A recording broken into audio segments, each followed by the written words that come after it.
الحمد للہ وکفا وسلام علی عبادہ الذین اصطفیٰ اما بعد فاعوذ باللہ من الشیطان الرجیم بسم اللہ الرحمن الرحیم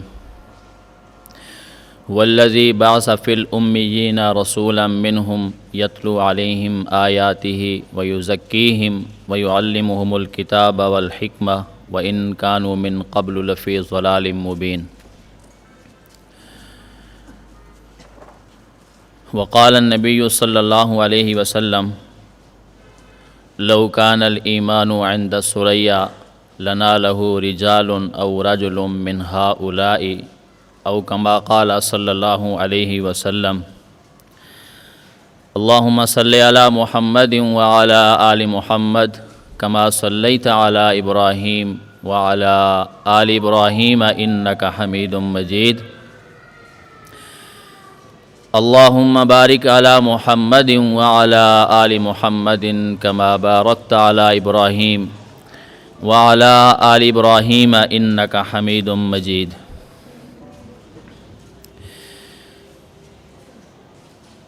سورۃ الجمعہ کی ایک آیت میں نے تلاوت کی ہے۔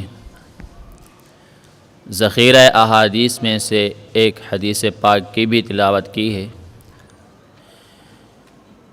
سورۃ الجمعہ کی اس آیت میں اللہ رب العزت نے سرکار دو عالم صلی اللہ علیہ وسلم کے 4 فرائض منصبی کا ذکر فرمایا ہے۔ نمبر 1، یتلو علیہم آیاتہ، قرآن کریم پڑھ کر سناتے ہیں۔ نمبر 2، ویزکیہم، اور ان کا تزکیہ بھی کرتے ہیں۔ نمبر 3، ویعلمہم الکتاب، انہیں کتاب کی تعلیم بھی دیتے ہیں۔ والحکمہ، اور حکمت بھی سکھاتے ہیں۔ سیرت نگاروں نے آپ صلی اللہ علیہ وسلم کی جو پوری زندگی مبارک ہے اسے 3 حصوں میں تقسیم کیا ہے۔ پہلا حصہ نبوت سے پہلے 40 سالہ زندگی پر مشتمل ہے جو مکہ المکرمہ میں گزرا۔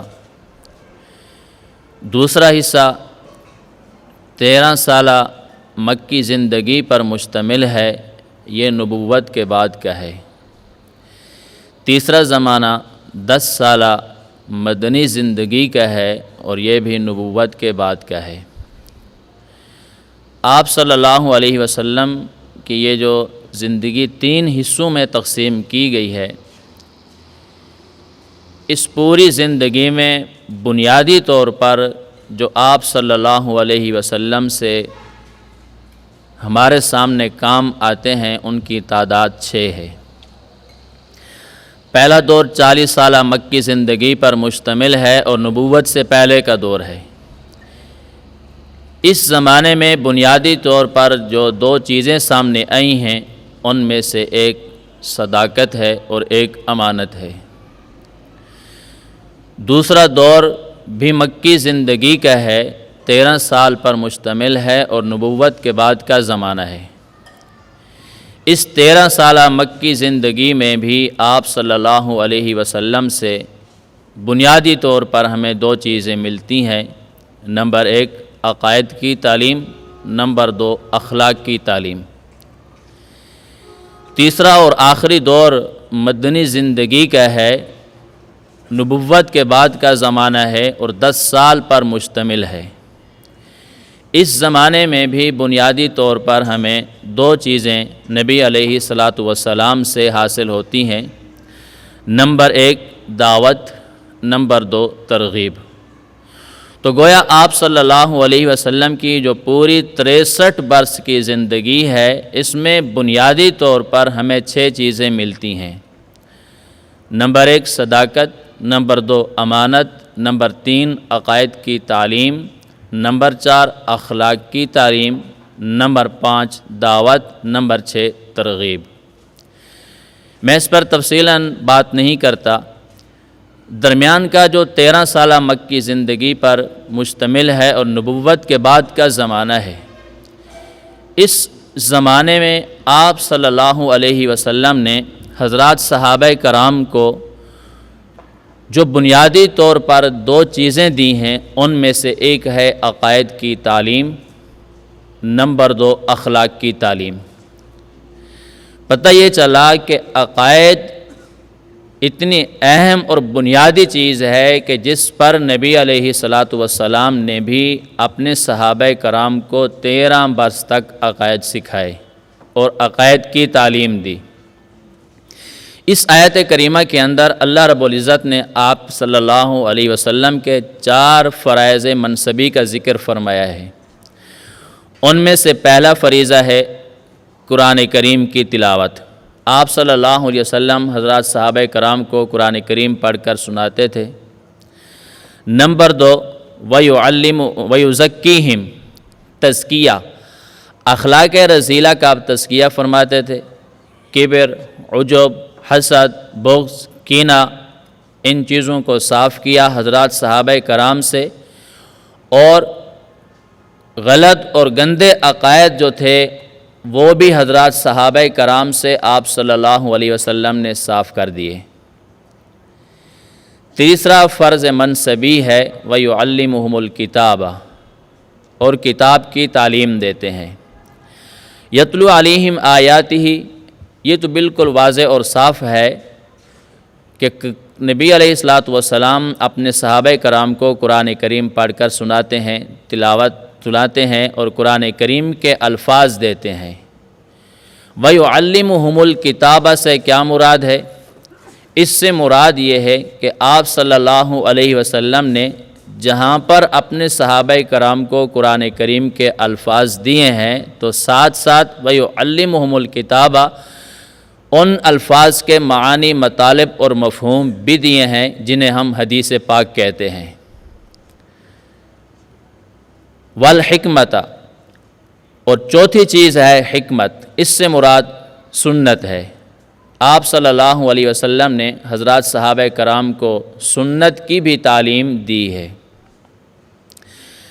اس آیت میں اللہ رب العزت نے فرمایا هو الذی بعث فی الامیین، اس کے بعد جو سورۃ جمعہ کی تیسری آیت ہے وہ شروع ہو رہی ہے وآخرین منہم لما یلحقوا بہم۔ ان 2 آیات میں اللہ رب العزت نے نبی اکرم صلی اللہ علیہ وسلم کی جو بعثت ہے یہ کن کی طرف ہوئی ہے، ان 2 آیات میں بیان فرمایا۔ نمبر 1 فی الامیین، آپ کی بعثت امیین کے لیے ہوئی۔ نمبر 2 وآخرین منہم، اور آخرین کے لیے بھی بعثت ہوئی۔ امیین سے مراد اہل عرب ہیں۔ امیین جمع ہے، اس کا مفرد امی ہے، اور آپ صلی اللہ علیہ وسلم بھی امی تھے۔ امی کا معنی ہے جو شخص کسی انسان سے نہ لکھنا سیکھے نہ پڑھنا سیکھے، یہ امی کا معنی ہے، اور آپ صلی اللہ علیہ وسلم بھی امی ہیں۔ چونکہ آپ صلی اللہ علیہ وسلم نے براہ راست جو تعلیم حاصل کی ہے وہ رب العالمین سے حاصل کی ہے۔ آپ کا کوئی استاذ نہیں جس سے آپ نے پڑھنا لکھنا سیکھا ہو۔ حضرت جبرائیل علیہ الصلاۃ والسلام بھی درمیان میں واسطہ ہیں، یہ نبی پاک صلی اللہ علیہ وسلم کے معلم اور استاذ نہیں ہیں۔ اس کی مثال ایسے ہے جیسے آپ کسی شخص کو یہ قلم دے دیں کہ فلاں بندے کو دے دو، یہ کاغذ فلاں بندے کو دے دو، یہ قلم اور کاغذ اس تک پہنچتا ہے، یہ درمیان والا پہنچانے والا شخص یہ قاصد ہے، یہ اس میں استاذ اور اصل نہیں ہے۔ تو حضرت جبرائیل علیہ الصلاۃ والسلام بھی درمیان میں ایک واسطہ ہیں، اصل جو معلم ہیں وہ رب العالمین ہیں۔ تو ان پڑھ کا امی کا معنی یہ ہے کہ جو شخص کسی آدمی سے کسی انسان سے لکھنا پڑھنا نہ سیکھا ہو اسے امی کہتے ہیں۔ ہمارے ہاں امی کا معنی یہ ہے، امی اسے کہا جاتا ہے جو ان پڑھ ہو، یہ معنی درست نہیں ہے۔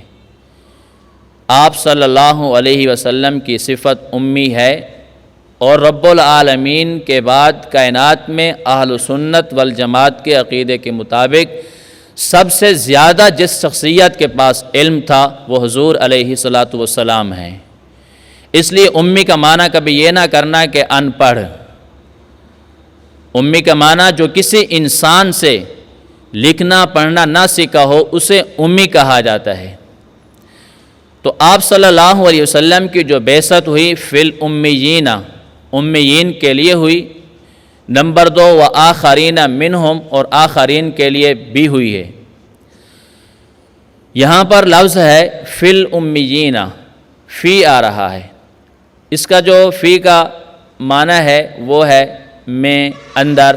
اگر اس کا ہم یہ معنی کریں اللہ کی وہ ذات ہے جس نے پیغمبر صلی اللہ علیہ وسلم کو بھیجا امیین میں، تو یہ معنی تو ٹھیک ہو جائے گا، لیکن اس پر اشکال رہ جائے گا کہ نبی علیہ الصلاۃ والسلام تو قیامت تک آنے والے پوری انسانیت کے رسول اور نبی ہیں، امیین سے مراد تو اہل عرب ہیں، تو پھر بعد والوں کے لیے آپ کو نبی کیسے مانا جائے گا؟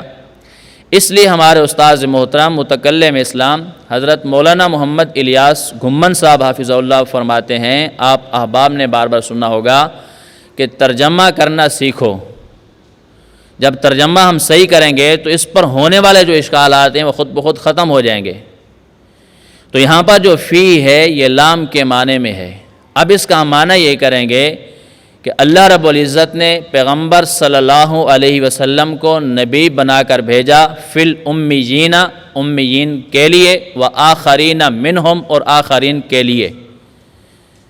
اب اس پر کوئی اشکال نہیں رہے گا کہ آپ صلی اللہ علیہ وسلم قیامت تک نبی ہیں۔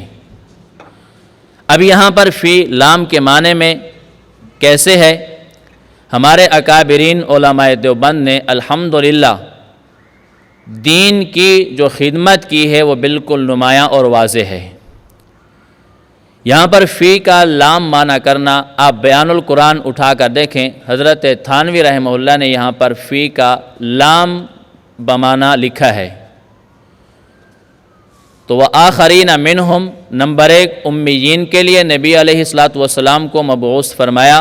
نمبر 2 وآخرین منہم، وآخرین منہم سے کون مراد ہیں؟ منہم یہ ہم ضمیر جو ہے یہ بتا رہی ہے فی الامیین کی طرف راجع ہے کہ انہی میں سے، یعنی امیین میں جس نبی علیہ الصلاۃ والسلام کو مبعوث فرمایا انہی میں سے، وآخرین منہم انہی میں سے بعد میں بھی لوگ آئیں گے۔ یعنی مراد اس سے یہ ہے کہ جو مسلمان ہیں ان کے لیے بھی آپ نبی ہیں۔ آگے ہے وَلَمَّا يَلْحَقُوا بِهِمْ، اس کے 2 معنی ہیں۔ نمبر 1 پہلا معنی یہ ہے اس سے وہ لوگ مراد ہیں جنہوں نے ابھی تک کلمہ نہیں پڑھا، موجود تو ہیں لیکن کلمہ نہیں پڑھا۔ دوسرا معنی وَلَمَّا يَلْحَقُوا بِهِمْ، اس سے وہ لوگ ہیں جو ابھی تک پیدا نہیں ہوئے۔ دونوں معنی ٹھیک ہیں۔ تو اب نبی علیہ الصلاۃ والسلام کی جو بعثت ہوئی ہے، نمبر 1 فی الامیین، امیین کے لیے بھی ہے، وآخرین منہم، اور آخرین کے لیے بھی ہے۔ کون سے آخرین؟ لما یلحقوا بہم، جو پیدا ہو چکے ہیں ابھی تک کلمہ نہیں پڑھا ان کے بھی آپ نبی ہیں۔ لما یلحقوا بہم، جو ابھی تک پیدا نہیں ہوئے بعد میں پیدا ہوں گے آپ ان کے بھی نبی ہیں۔ تو اب یہ جو اس پر چھوٹا سا اشکال ہو رہا تھا وہ اشکال ختم ہو گیا کہ آپ صلی اللہ علیہ وسلم عالمی نبی ہیں اور قیامت تک آنے والے پوری انسانیت کے آپ نبی اور رسول ہیں۔ وآخرین منہم، بخاری مسلم کے اندر حدیث پاک موجود ہے، حضرات صحابہ کرام رضوان اللہ علیہم اجمعین نے آپ صلی اللہ علیہ وسلم سے پوچھا وآخرین منہم سے کون مراد ہیں؟ ایک مرتبہ پوچھا، آپ نے سکوت اختیار فرمایا۔ صحابہ کرام نے دوسری مرتبہ پھر پوچھا وآخرین منہم سے کون مراد ہیں؟ آپ نے پھر سکوت فرمایا۔ جب تیسری مرتبہ پوچھا تو آپ صلی اللہ علیہ وسلم نے حضرت سلمان فارسی رضی اللہ تعالی عنہ کے کندھے پر ہاتھ رکھ کر فرمایا کہ آخرین منہم سے مراد وہ لوگ ہیں جو حضرت سلمان فارسی کے قبیلے سے ہوں گے۔ اور آگے حدیث پاک کا متن یہ ہے، لو کان الایمان عند ثریا لنالہ رجال او رجل من ہؤلاء۔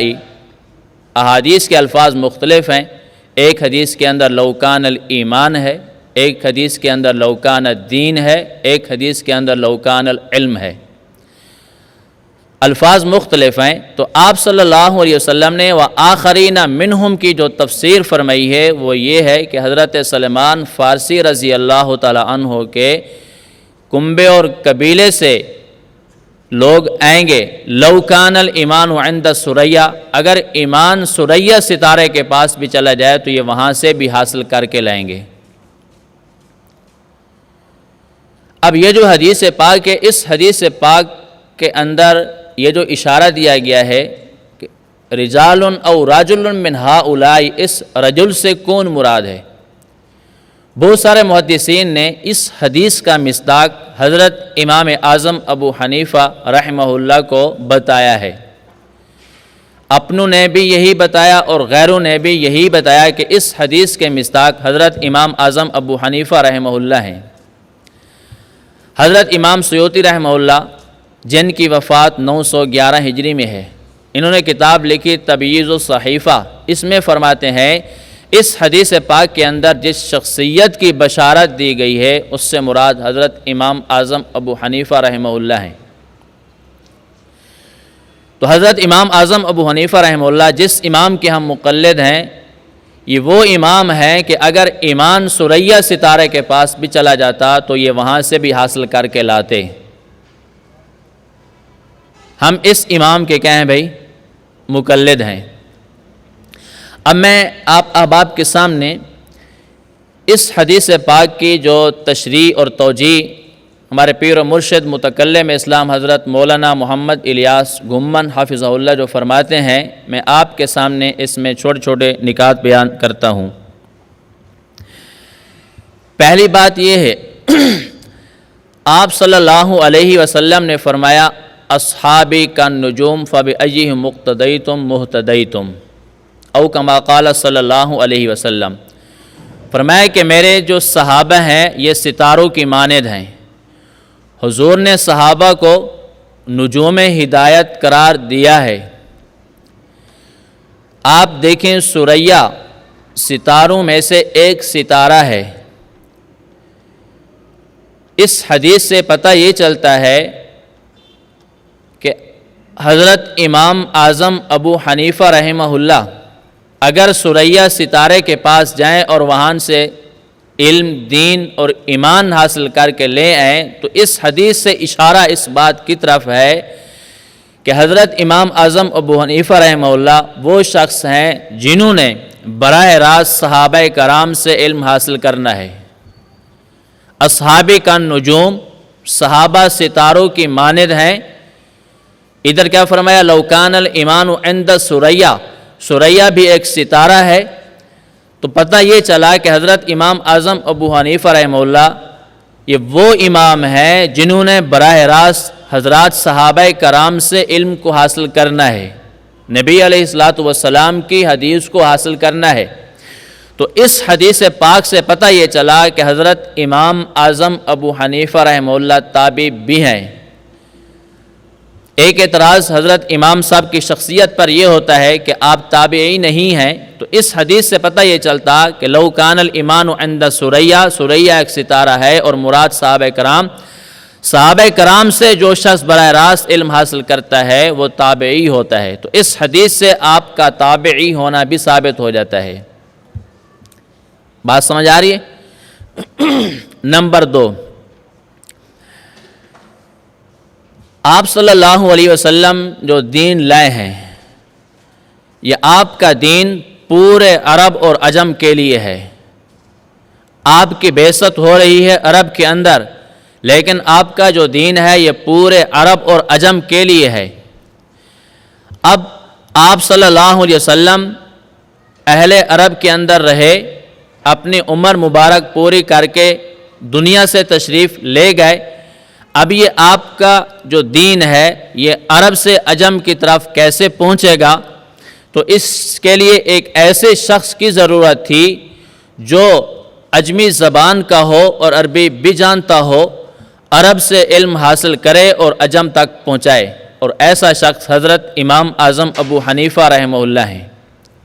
حضرت امام اعظم ابو حنیفہ رحمہ اللہ نے حضرات صحابہ کرام سے براہ راست علم حاصل کیا اور آگے عجمی لوگوں تک پہنچایا۔ یہ وحد حضرت امام اعظم ابو حنیفہ رحمہ اللہ ہیں۔ نمبر 3 تیسری بات یہ ہے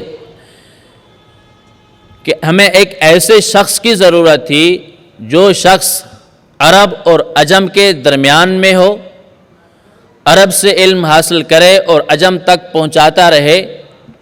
ایسا شخص حضرت امام اعظم ابو حنیفہ رحمہ اللہ ہیں۔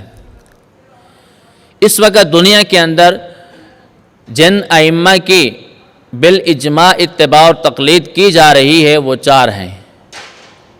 ان میں سے حضرت امام احمد بن حنبل، حضرت امام شافعی اور حضرت امام مالک رحمہ اللہ، اور چوتھے ہمارے امام حضرت امام اعظم ابو حنیفہ رحمہ اللہ ہیں۔ اب آپ دیکھ لیں ان 4 اماموں میں سے پہلے جو 3 امام ہیں یہ عجمی نہیں ہیں۔ ان 4 میں سے عجمی صرف امام اعظم ابو حنیفہ رحمہ اللہ ہیں۔ تو ہمیں ایک ایسے شخص کی ضرورت تھی جو عجمی ہو اور عربی جانتا ہو، اہل عرب سے لے اور اہل عجم کو دے، اور یہ بات حضرت امام اعظم ابو حنیفہ رحمہ اللہ پر صادق آتی ہے۔ نمبر 4 ہمیں ایک ایسے شخص کی ضرورت تھی جو شخص عرب اور عجم کے درمیان میں ہو، عرب سے علم حاصل کرے اور عجم کو دیتا رہے، اور وہ شخص حضرت امام اعظم ابو حنیفہ رحمہ اللہ ہیں۔ آپ کوفہ کے اندر پیدا ہوئے۔ کوفہ عرب اور عجم کے درمیان میں ایک سنگم ہے، آپ سنگم پر بیٹھے اہل عرب سے علم حاصل کیا اور اہل عجم کو دیتے رہے۔ کوفہ وہ اسلامی شہر اور ملک ہے جسے حضرت عمر فاروق رضی اللہ تعالی عنہ نے بسایا تھا، اور حضرت علی رضی اللہ تعالی عنہ نے اسے دارالخلافہ بنایا تھا۔ آپ کے علم میں ہے کوفہ کے اندر 1500 صحابہ کرام تشریف لے گئے تھے، وہاں قیام پذیر ہوئے۔ میں اس کے ساتھ ساتھ ایک مسئلے کی بھی تھوڑی سی وضاحت کرتا جاؤں۔ یہ 1500 صحابہ کرام وہ تھے جنہوں نے کوفہ میں جا کر رفع یدین فی الصلاۃ کرنا چھوڑ دیا تھا۔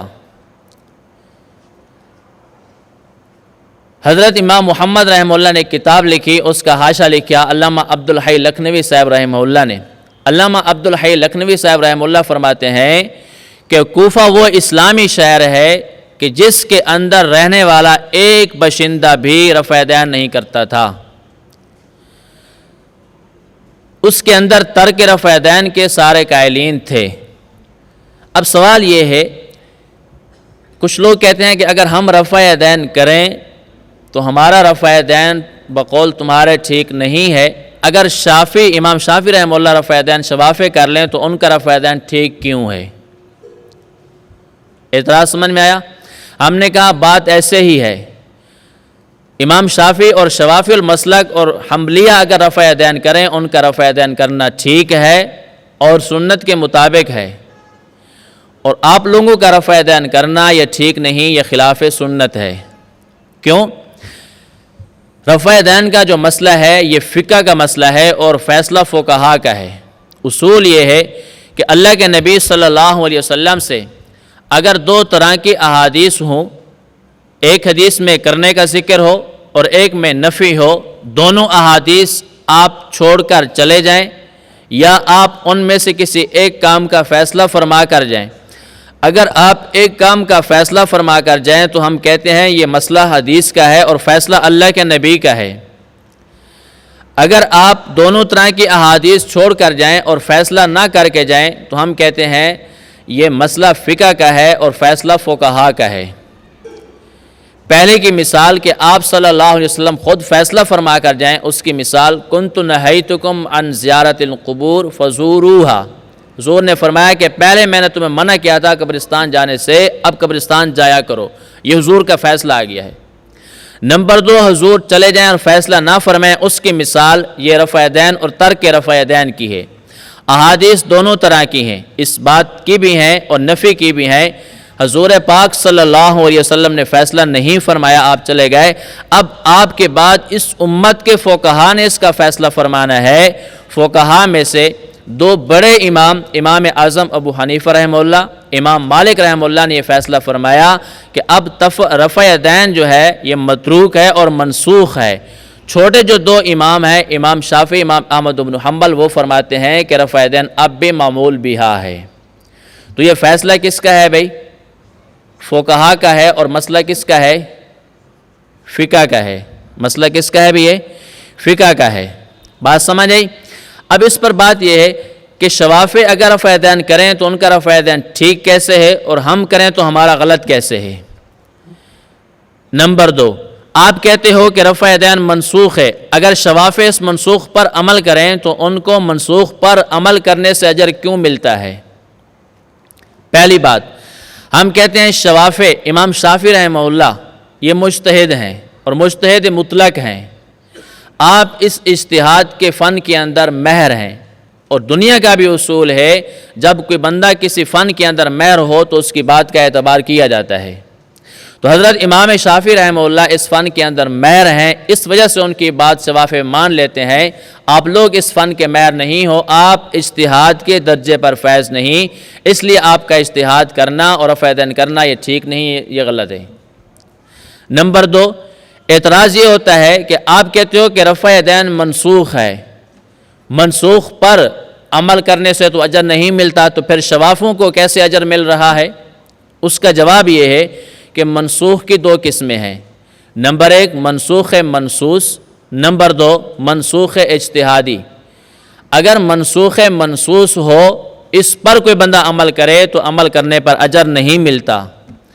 اگر منسوخ اجتہادی ہو تو اس پر عمل کرنے سے اجر ملتا ہے۔ تو رفع دین کا جو مسئلہ ہے یہ منسوخ اجتہادی ہے، اس وجہ سے اس پر عمل کرنے کے لیے جب ثواب ملے گا تو دو چیزوں میں سے ایک چیز کا ہونا ضروری ہے، یا تو عمل کرنے والا خود مجتہد ہو، یا یہ ہے کہ عمل کرنے والا مقلد ہو۔ امام شافعی رحمہ اللہ عمل کرتے ہیں، خود مجتہد ہیں، ان کے مقلدین عمل کرتے ہیں، وہ مقلدین ہیں، اور آپ لوگ نہ مجتہد ہو نہ مقلدین ہو، لہذا آپ کا رفع دین کرنا یہ ٹھیک نہیں، خلاف سنت ہے اور نماز کے خلاف ہے۔ تو کوفہ وہ اسلامی شہر ہے کہ جس کے اندر 1500 صحابہ کرام تشریف لے گئے تھے۔ ہمارے امام اعظم ابو حنیفہ رحمہ اللہ اس کوفہ کے اندر پیدا ہوئے، اہل عرب سے آپ نے دین لیا اور اہل عجم کو آپ نے دین دیا۔ اب میں اس پر 2 اعتراض اور ان کے جواب نقل کروں گا۔ پہلا اعتراض یہ ہے کہ آپ لوگ مدینہ چھوڑ کر پہلے کوفہ کیوں جاتے ہو؟ آپ کو پہلے مدینے میں جانا چاہیے، کوفہ کیوں جاتے ہو؟ آپ حنفی ہو، آپ کو ڈائریکٹ مدینے میں جانا چاہیے تھا۔ اس کا جواب یہ ہے کہ ہم عاشق ہیں، عاشق رسول اور عاشق مدینہ ہیں۔ ہم یہ چاہتے ہیں کہ ہم اپنے معشوق کے پاس جلدی پہنچیں۔ امام حاکم رحمہ اللہ نے کتاب لکھی المستدرک علی الصحیحین، اس کی جلد 1 صفحہ 138 پر حدیث لائے۔ آپ صلی اللہ علیہ وسلم نے فرمایا انا مدینۃ العلم وعلی بابھا، کہ میں نبی علم کا شہر ہوں، وعلی بابھا، اس شہر علم کا علی دروازہ ہے۔ فمن اراد العلم فلیأت الباب، جو شخص چاہتا ہے کہ علم کے پاس آئے یا علم حاصل کرے، اس کو چاہیے فلیأت الباب کہ وہ دروازے سے آئے۔ میرے دوستو، ہم لوگ با ادب ہیں، ہم دروازے سے جاتے ہیں، ہم دیواریں پھلانگ کر نہیں جاتے۔ آپ پہلے اس کو ایک مثال سے سمجھیں۔ امام صاحب نے اعلان کیا مسجد کے اندر کہ پہلی صف کے اندر جو بندہ نماز پڑھے گا اسے اجر زیادہ ملنا ہے۔ اب نمازی 2 طرح کے ہیں، ایک وہ شخص ہے جو مسجد کے اندر پہلی صف میں جاتا ہے، دروازے سے کراس کر کے جاتا ہے، یہ بھی نمازی ہے۔ ایک وہ شخص ہے جو دروازہ پھلانگ کر جاتا ہے یہ بھی نمازی ہے۔ پہلا شخص جو دروازے سے گیا ہے یہ با ادب ہے، دوسرا شخص جو دروازہ پھلانگ کر گیا ہے یہ بے ادب ہے، لیکن دونوں پہنچتے ہیں۔ میرے دوستو، آپ صلی اللہ علیہ وسلم نے فرمایا فمن اراد العلم فلیأت البابا، کہ جو بندہ علم شہر کے پاس یعنی میرے پاس آنا چاہے اس کو چاہیے کہ وہ دروازے سے داخل ہو۔ دروازہ کہاں پر ہے؟ حضرت علی رضی اللہ تعالی عنہ کوفہ میں تشریف لے گئے، کوفہ کے اندر آپ نے دارالخلافہ بنایا۔ کوفہ یہ حضرت علی رضی اللہ تعالی عنہ کا جائے شہادت ہے، حضرت امام اعظم ابو حنیفہ رحمہ اللہ کا یہ جائے ولادت ہے۔ اور دنیا کا اصول یہ ہے جہاں سے کوئی بڑا کام چھوڑ کر جاتا ہے چھوٹا اسی جگہ سے کام شروع کرتا ہے۔ میرے دوستو، حضرت صدیق اکبر رضی اللہ تعالی عنہ چھوٹے ہیں، آپ صلی اللہ علیہ وسلم بڑے ہیں۔ آپ صلی اللہ علیہ وسلم نے مدینہ المنورہ سے کام کو چھوڑا اور دنیا سے چلے گئے۔ صدیق چھوٹے تھے، انہوں نے مدینہ المنورہ سے کام کو شروع کیا ہے۔ میں اس پر ایک دو مثالیں دینے لگا ہوں۔ پہلی بات سمجھیں، آپ صلی اللہ علیہ وسلم نے حضرت اسامہ بن زید رضی اللہ تعالی عنہ کا لشکر تیار کیا، لیکن حضور کی وفات ہو گئی، وہ لشکر نہ جا سکا۔ جب حضور کی وفات کے بعد صدیق اکبر رضی اللہ تعالی عنہ مسند کے خلافت پر جلوہ افروز ہوئے تو آپ نے اس حضرت اسامہ کے لشکر کو بھیجا۔ نمبر دو، جہاں سے حضور نے کام چھوڑا تھا مدینہ سے، صدیق نے رضی اللہ تعالی عنہ نے اسی مدینے سے کام شروع کیا۔ نمبر تین، حضرت فاروق اعظم رضی اللہ تعالی عنہ یہ چھوٹے ہیں، حضرت صدیق بڑے ہیں۔ حضرت صدیق مدینے سے جا رہے ہیں، حضرت فاروق اعظم مدینے سے کام شروع کر رہے ہیں۔ اس کے بعد حضرت عثمان حضرت عمر سے چھوٹے ہیں، حضرت عمر مدینے میں شہادت نوش کی، مدینے سے جا رہے ہیں اور مدینے سے حضرت عثمان نے کام شروع کیا۔ نمبر چار، حضرت علی رضی اللہ تعالی عنہ چھوٹے ہیں، حضرت عثمان بڑے ہیں۔ حضرت عثمان مدینے سے جا رہے ہیں، حضرت علی رضی اللہ تعالی عنہ نے مدینے سے کام شروع کیا۔ اس کے بعد آپ کوفہ کے اندر چلے گئے۔ یہ چار خلفائے کرام بڑے ہیں، ان کے بعد چار فقہا کا نمبر آتا ہے۔ فقہا چھوٹے ہیں، خلفاء بڑے ہیں۔ اصول یہ ہے جہاں سے بڑا کام چھوڑ کر جاتا ہے چھوٹا اسی جگہ سے کام شروع کرتا ہے۔ حضرت علی رضی اللہ تعالی عنہ جب کوفہ میں تشریف لے جاتے ہیں، آپ نے کوفے کو دارالخلافہ بنایا اور آپ کی کوفے کے اندر شہادت ہوئی۔ کوفہ سے آپ نے کام چھوڑا، اس کوفہ کے اندر حضرت امام اعظم ابو حنیفہ رحمہ اللہ کی پیدائش ہوئی۔ آپ نے اس کوفہ سے کام کو شروع کیا اور پوری دنیا کے اندر کام کو پھیلایا۔ ہمارے امام وہ ہیں جنہوں نے اہل عرب سے لیا اور اہل عجم کو دیا۔ میرے دوستو، ہم اس لیے حضرت امام اعظم ابو حنیفہ رحمہ اللہ کی تقلید کرتے ہیں۔ اس پر ایک اعتراض ہوتا ہے کہ حضرت امام بخاری رحمہ اللہ امیر المؤمنین فی الحدیث ہیں، آپ ان کی بات کو چھوڑ کر حضرت امام اعظم ابو حنیفہ رحمہ اللہ کی تقلید کیوں کرتے ہو؟ ہم نے کہا اس کے چار جواب۔ پہلا جواب یہ ہے، آپ صلی اللہ علیہ وسلم نے پورا علم صحابہ کرام کو دیا اور صحابہ کرام کا جو پورا علم ہے وہ سمٹ کر 6 صحابہ میں آ گیا۔ 6 صحابہ کا علم سمٹ کر صرف 2 صحابہ کے اندر آ جاتا ہے۔ حضرت امام اعظم ابو حنیفہ رحمہ اللہ کے مذہب کی بنیاد یہ 2 صحابہ ہیں۔ حضرت مسروق تابعی رحمہ اللہ فرماتے ہیں، ان مسروق شاممت اصحاب محمد صلی اللہ علیہ وسلم فوجدت علمهم ينتهي الى 6 الى علي وعبد الله وعمر وزيد بن ثابت وابي الدرداء وابي بن كعب ثم شاممت 6 فوجدت علمهم انتهى الى علي وابن مسعود۔ حضرت مسروق تابعی رحمہ اللہ فرماتے ہیں کہ میں نے پیغمبر کے تمام صحابہ کرام کو سونگا اور ان تمام صحابہ کرام کا علم میں نے تمام صحابہ کرام میں پایا۔ پھر ان کا علم میں نے 6 صحابہ کرام میں پایا، حضرت علی، حضرت عبداللہ بن مسعود، حضرت عمر رضی اللہ تعالی عنہ، حضرت زید بن ثابت، حضرت ابی بن کعب، حضرت ابی دردہ رضی اللہ تعالی عنہم۔ یہ 6 صحابہ کرام کے پاس علم سمٹ کر آتا ہے، پھر ان 6 صحابہ سے پورا علم سمٹ کر 2 صحابہ میں آتا ہے۔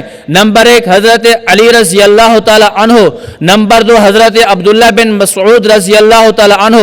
ہمارے امام کا جو مذہب ہے اس مذہب کی بنیاد حضرت علی، حضرت ابن مسعود رضی اللہ تعالی عنہ کے فتاوے اور قضایا اور فیصلوں پر ہے، اس لیے حضرت امام اعظم ابو حنیفہ رحمہ اللہ کی ہم تقلید کرتے ہیں۔ دوسرا جواب، ہم کہتے ہیں یہ جو 4 ائمہ ہیں، ان چاروں میں سے امام اعظم ابو حنیفہ رحمہ اللہ وہ واحد شخص ہیں جنہیں شرف تابعیت حاصل ہے۔ تابعی ہونے کی وجہ سے ہم حضرت امام اعظم ابو حنیفہ رحمہ اللہ کی کیا کرتے ہیں؟ ابھی تقلید کرتے ہیں۔